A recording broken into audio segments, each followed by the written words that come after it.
Hi, everybody, and welcome back to another 6 minutes of meaning. We have been looking at the 10 plagues as we make our way towards Pesach, and I'd like to share with you today number three. Number three in the plagues. What is the third plague? Do you remember?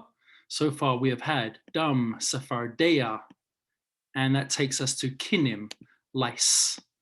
One of the things we are so familiar with in the way in which we describe the plagues and the way in which we describe God afflicting the plagues is that there is always this sense of God's outstretched hand, the mighty arm and an outstretched. And we see this again and again. V'shalachti et yadi, v'haketi et Mitzrayim, I'm going to stretch out my hand and strike Egypt.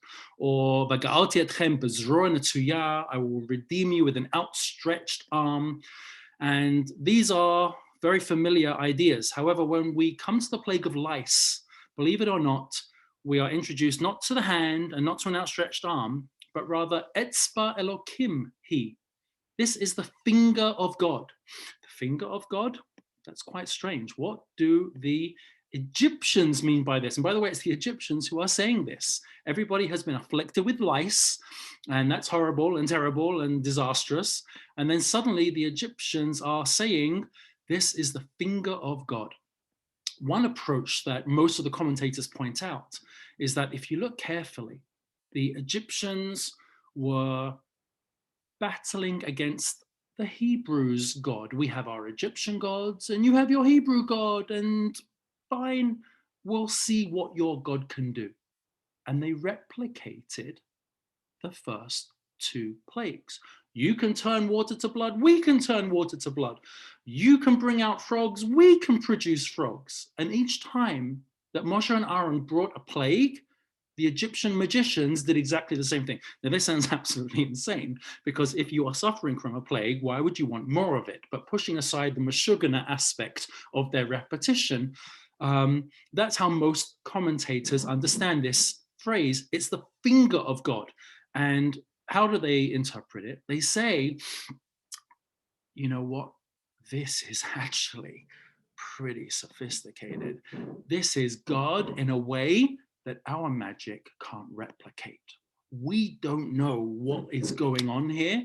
We just know that their God is into something much greater than the gods of Egypt, because we, for the first time, cannot replicate these lice. Okay, not bad, but it doesn't focus on finger. It doesn't tell us really what's going on with that expression. So what was it about the lice that made the Egyptians respond and say it's the finger of God? One commentator, the Ramban, Nachmanides, uses this phrase, etzba Elokim, to minimize the situation. It's just the finger of God. It's not the whole hand of God. It's a small thing. Don't worry about it. It's like a pinky. No big deal. Okay, the Ramban has at least addressed this issue. Why are we referring to the finger of God? But to say it's no big deal, I don't know about that. The Torah says all of the dust of the earth turned to lice. That sounds pretty horrendous. They were all over the peoples and the animals. That sounds more than just unpleasant.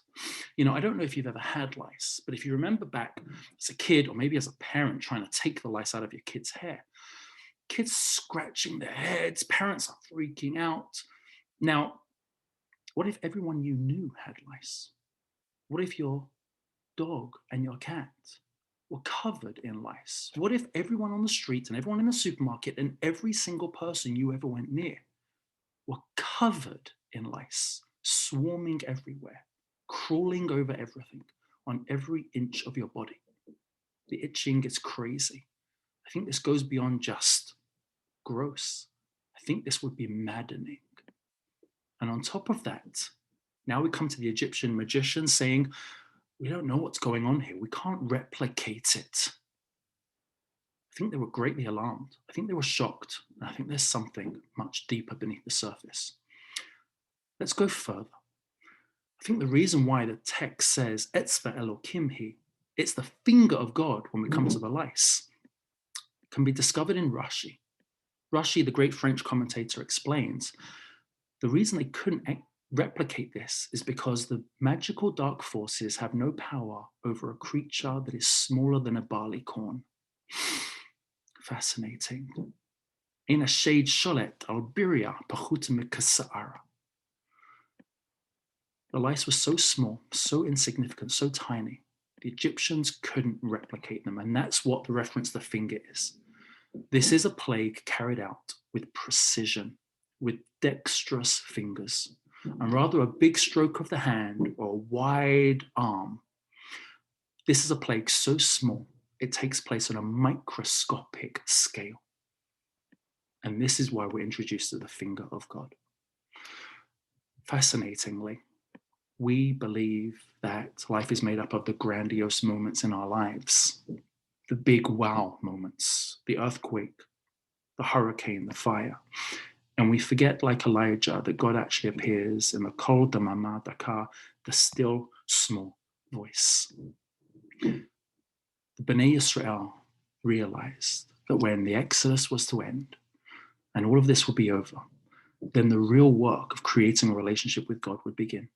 And it's not about the grandiose moments, but rather it's about those small, almost microscopic moments, the tiniest of events, have the greatest way to create relationship and meaning in our lives. Have a great day.